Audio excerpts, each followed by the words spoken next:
Bonjour à vous, bienvenue à ce 6h30 sur RTI 1. La 6e réunion annuelle conjointe des ministres de l'économie de l'Union africaine et de la Commission économique pour l'Afrique a refermé ses portes hier dans la capitale ivoirienne. Pendant 2 jours, il a été question d'approfondir les politiques industrielles pour le développement du continent. Alexis Ouedraogo. Le leadership, clé du développement des États africains, cette vision du président Alassane Ouattara a inspiré les experts de la 6e conférence conjointe Union africaine, Commission économique des Nations unies pour l'Afrique. Les discussions durant les travaux ont montré que le continent peut relever les défis du développement à la condition de la formation efficace des hommes et des renforcements de la solidarité sur le continent. Sur le sujet de l'industrialisation, les experts ont reconnu les incompétences du passé et rassuré de l'élan nouveau soutenu par des acquis encourageants. L'industrialisation accélérée basée sur les matières premières, aidée d'une véritable promotion, devrait contribuer à un développement de l'Afrique. Les débats ont permis de noter que l'industrialisation accélérée pourrait contribuer à la réalisation d'un développement durable et inclusif de l'Afrique. Il nous faut donc aborder cette phase décisive avec confiance et détermination, à travers une vision stratégique claire et partagée, soutenue par des politiques efficaces.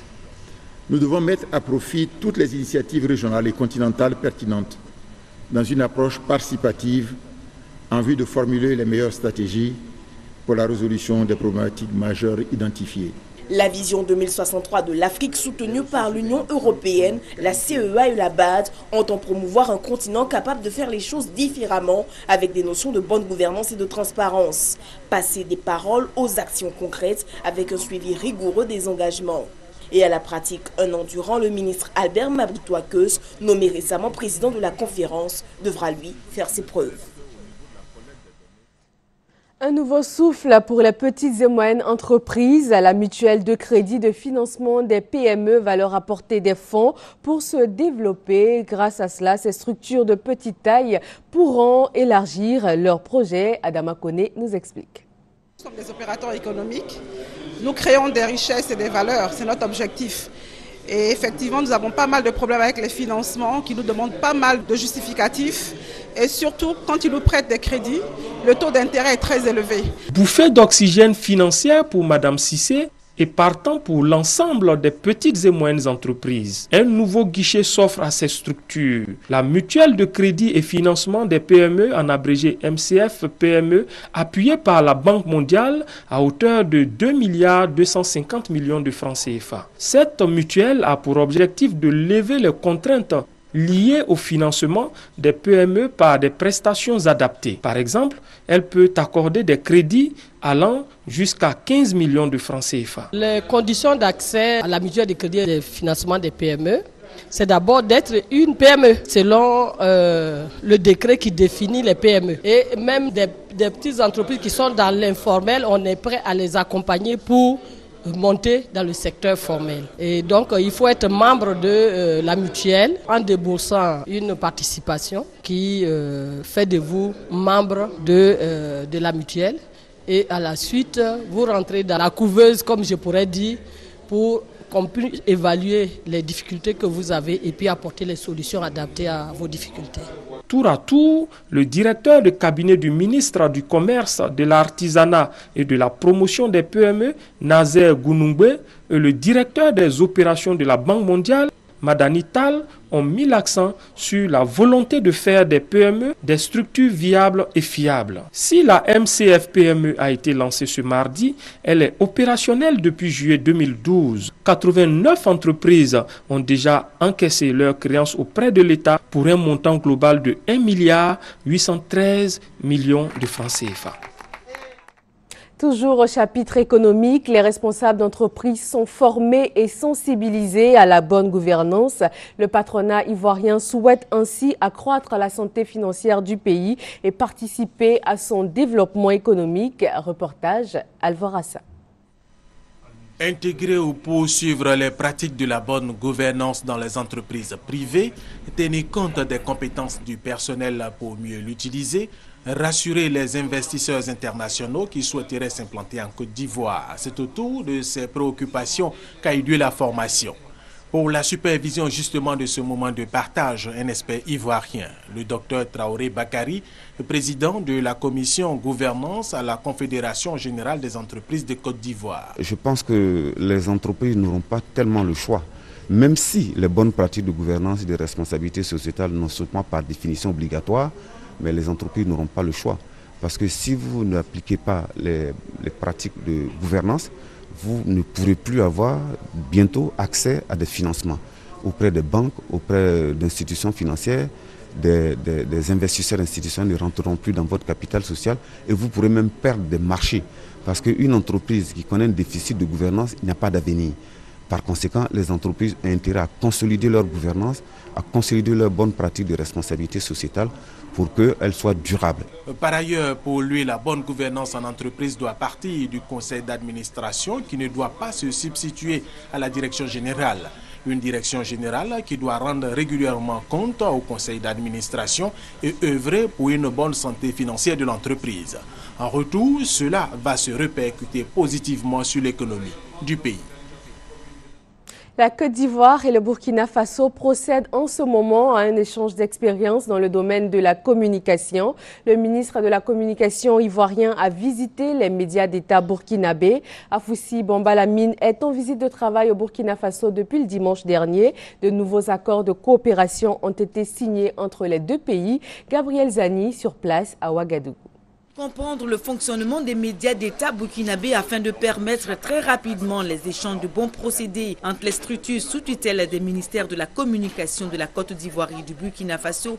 Tel est l'objectif de la visite effectuée ce lundi après-midi par le ministre Afoussiata Bambalamine à la chaîne de proximité RTB 200. Accompagné du ministre burkinabé de la Communication, Alain-Edouard Traoré, et de l'ambassadeur de la Côte d'Ivoire au Burkina Faso, Abdou Touré, Afoussiata Bambalamine s'est rendu successivement à la radio nationale et à la télévision du Burkina. La visite s'est achevée aux éditions Sidoya, quotidien étatique et public, équivalent Fraternité Matin en Côte d'Ivoire. Au terme de cette visite, le ministre ivoirien de la Communication a souligné l'importance d'établir une synergie d'action entre les médias des deux pays.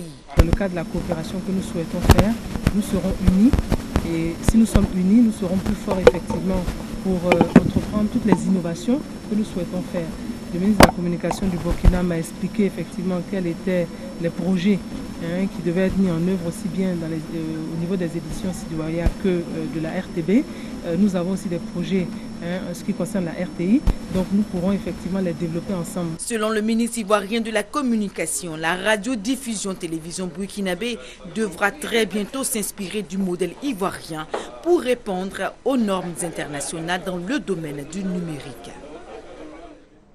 À partir de juin prochain, la pharmacie de la santé publique devient la nouvelle pharmacie de la santé publique. Elle change de statut et de mode de gestion. Cette mesure de l'État vient donner de la revitalité à cette structure qui croule sous le poids des dettes.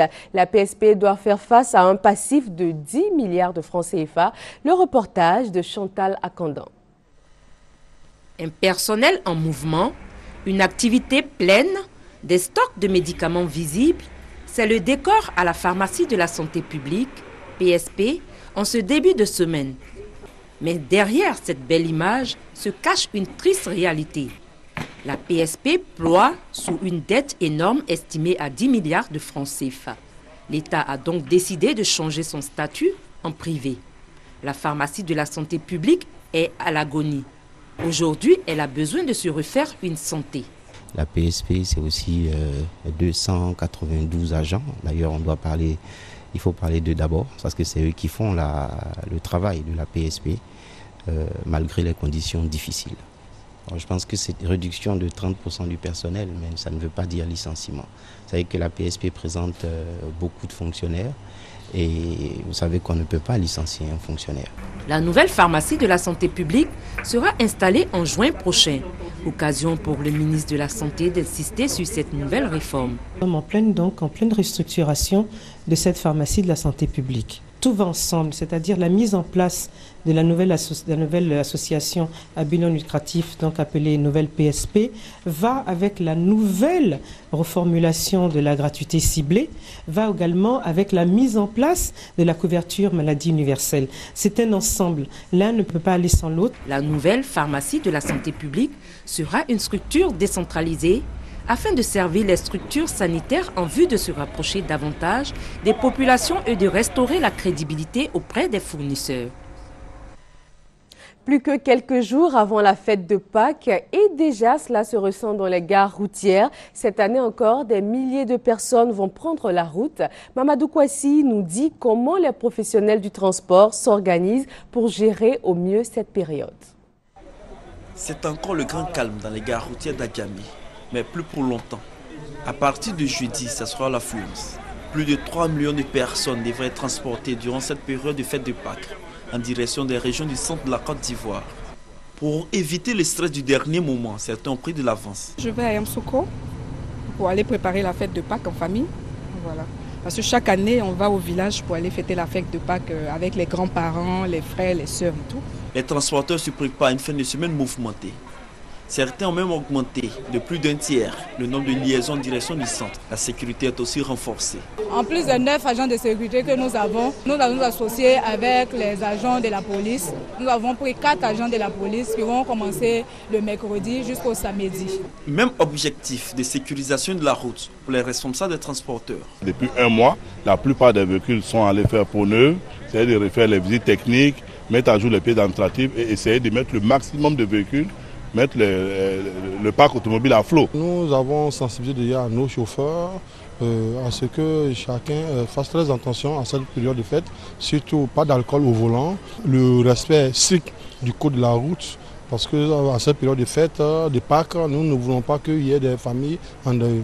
Des dispositions applicables à Abidjan et sur toutes les routes de la Côte d'Ivoire. Un tour du monde de l'actualité en bref et en images pour terminer ce journal. Direction tout d'abord Hong Kong pour parler de justice. Nouvelle menace de la Corée du Nord envers les États-Unis. Des menaces qui interviennent le jour même du 3e anniversaire du naufrage d'une corvette sud-coréenne. Séoul accuse Pyongyang de l'avoir torpillée et d'avoir tué 46 marins.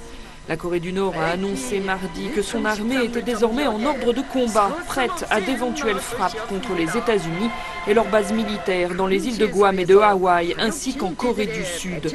Depuis 3 ans, la tension n'a jamais été aussi vive dans la péninsule coréenne. À Chypre, les banques resteront fermées jusqu'à jeudi. Elles devaient rouvrir ce mardi, à l'exception des 2 plus grandes, mais la Banque centrale chypriote en a décidé autrement. Depuis 11 jours, la population n'a plus accès aux guichets, uniquement aux distributeurs, à raison d'une centaine d'euros par jour. Le président chypriote a reconnu dans un discours télévisé que l'accord conclu avec l'Eurogroupe et le FMI était douloureux, mais que le pays s'en remettrait.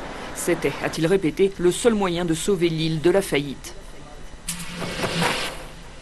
Boris Berezovski se serait pendu. Ce sont les premières conclusions de l'autopsie pratiquée sur le corps de l'opposant à Vladimir Poutine. D'autres examens, notamment toxicologiques, doivent encore être menés. Le milliardaire avait été retrouvé mort samedi dans sa résidence du sud de l'Angleterre. Une mort qui avait immédiatement suscité de nombreuses interrogations. Boris Berezovski avait obtenu l'asile politique en Grande-Bretagne après avoir été l'éminence grise du président Helsinki. Elles ont perdu. Les domestiques philippines et indonésiennes qui travaillent à Hong Kong ne pourront pas devenir résidentes permanentes. Une employée de maison philippine réclamait ce statut auquel ont droit tous les autres travailleurs après 7 ans passés dans l'ancienne colonie britannique. Elle avait gagné son procès en première instance, mais la cour d'appel a cassé le jugement. Le gouvernement de Hong Kong craignait que son cas n'encourage des milliers de domestiques à faire venir leur famille sur le territoire, qui compte à peine 7 millions d'habitants.